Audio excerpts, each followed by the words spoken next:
আসসালামু আলাইকুম বন্ধুরা, আজ আমি তৈরি করে দেখাবো ডিম, তেল, ইনো ছাড়াই শুধুমাত্র 1 কাপ ময়দা আর একটি গাজর দিয়ে তুলোর মতো নরম স্পঞ্জি গাজরের কেক। এই কেক আপনারা একবার খেলে রোজ বানাতে চাইবেন, এতটাই টেস্টি হয়। তো চলুন আজকের এই রেসিপিটা দেখে নেওয়া যাক। তো দেখুন, এখানে আমি একটি গাজর খুব ভালো করে খোসা ছাড়িয়ে ধুয়ে নিয়েছি। এখন আমি একটা গ্রেটার নিয়েছি, এই গ্রেটারের মাধ্যমে গাজরটাকে গ্রেট করে নেব। তো দেখতেই পাচ্ছেন গ্রেটারের যে মিহি ফুটো রয়েছে, আমি সেই মিহি ফুটো দিয়ে গ্রেট করে নিচ্ছি।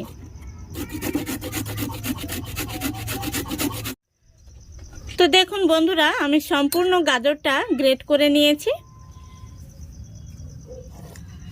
এখন আমি গ্যাসটা অন করে একটি কড়াই বসিয়ে দিয়েছি, আর কড়াইতে দিয়ে দিচ্ছি 1/2 টেবিল চামচ ঘি। তারপরে আমি দিয়ে দিচ্ছি গ্রেট করে রাখা গাজর। এখন আমি এই ঘিয়ের মধ্যে গাজরটাকে 1 মিনিট মতো ভেজে নেব।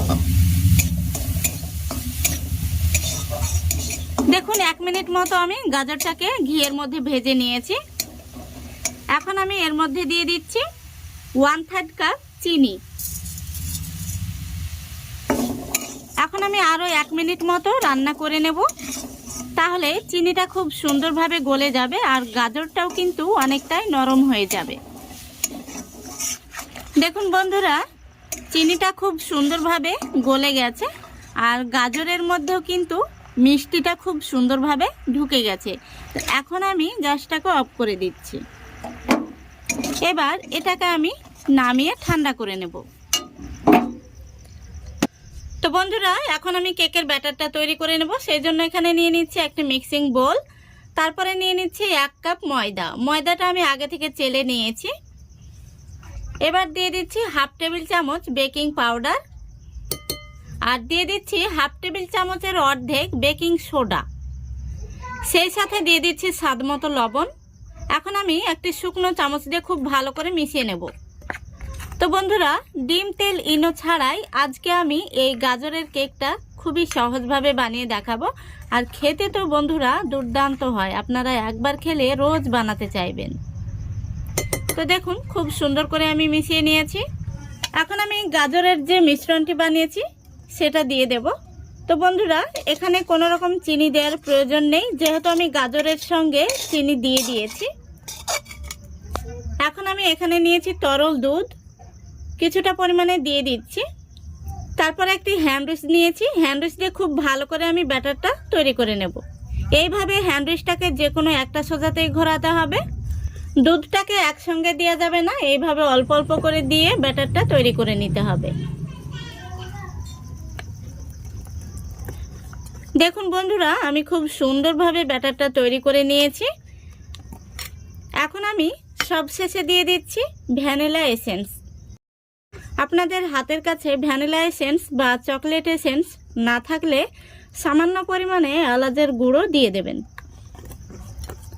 তো দেখুন, আমি এসেন্সটা দেওয়ার পরে খুব ভালো করে মিশিয়ে নিয়েছি। কেক তৈরির জন্য আমাদের ব্যাটারটা কিন্তু একদম রেডি। এখন আমি এটাকে একটা সাইডে সরিয়ে রাখছি। এখন আমি এখানে নিয়ে নিচ্ছি একটি অ্যালুমিনিয়াম বাটি, আর বাটির মধ্যে দিয়েছি সামান্য পরিমাণে সাদা তেল। তেলটাকে আমি একটি ব্রাশ দিয়ে খুব ভালো করে লাগিয়ে নিচ্ছি। তারপরে আমি একটি সাদা কাগজ এই বাটির মাপ করে কেটে নিয়েছি, এই কাগজটা বসিয়ে দিচ্ছি। কাগজটা বসিয়ে দিয়ে কাগজের উপরেও আমি আবারও তেল ব্রাশ করে নিচ্ছি। দেখুন খুব ভালো করে আমি বাটিটা রেডি করে নিয়েছি। এখন আমি যে কেকের ব্যাটারটা রেডি করে রেখেছিলাম সেই ব্যাটারটা উপর থেকে ঢেলে দিচ্ছি। দেখুন সম্পূর্ণ ব্যাটারটা আমি বাটির মধ্যে ঢেলে নিয়েছি। এখন আমি এইভাবে একটু ট্যাপ করে নিচ্ছি,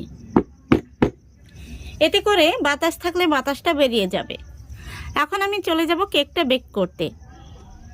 এদিকে দেখুন, কেকটাকে বেক করার জন্য গ্যাসটা অন করে আগে থেকে আমি কড়াইটা ফ্রি হিট করে নিয়েছি। এখন আমি কড়াইয়ের মধ্যে বাটিটা বসিয়ে দেব।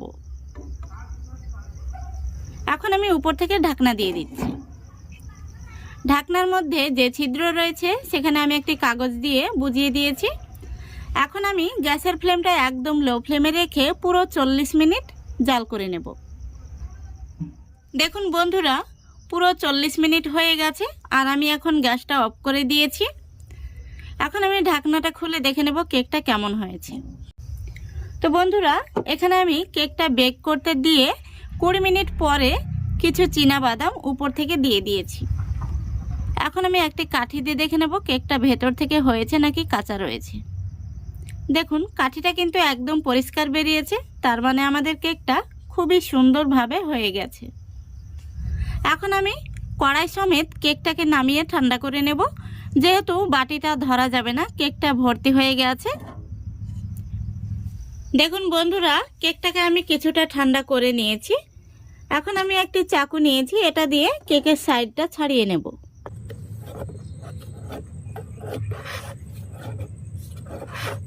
এখন আমি একটি প্লেট নিয়েছি, এইভাবে কেকটাকে বের করে নেব। দেখুন কত সহজে কেকটা বের হয়ে চলে আসলো। এখন আমি কেকের মধ্যে যে কাগজটা দিয়েছিলাম সেটা তুলে নিচ্ছি। এখন আমি কেকটাকে সোজা করে নিচ্ছি। তো বন্ধুরা, ডিম, তেল, ইনো ছাড়াই দেখুন শুধুমাত্র একটা গাজর আর 1 কাপ ময়দা দিয়ে কত সুন্দর নরম তুলতুলে স্পঞ্জি কেক তৈরি হয়ে গেল। এখন আমি আপনাদের এক পিস কেটে দেখিয়ে দিচ্ছি ভেতর থেকে কেমন হয়েছে।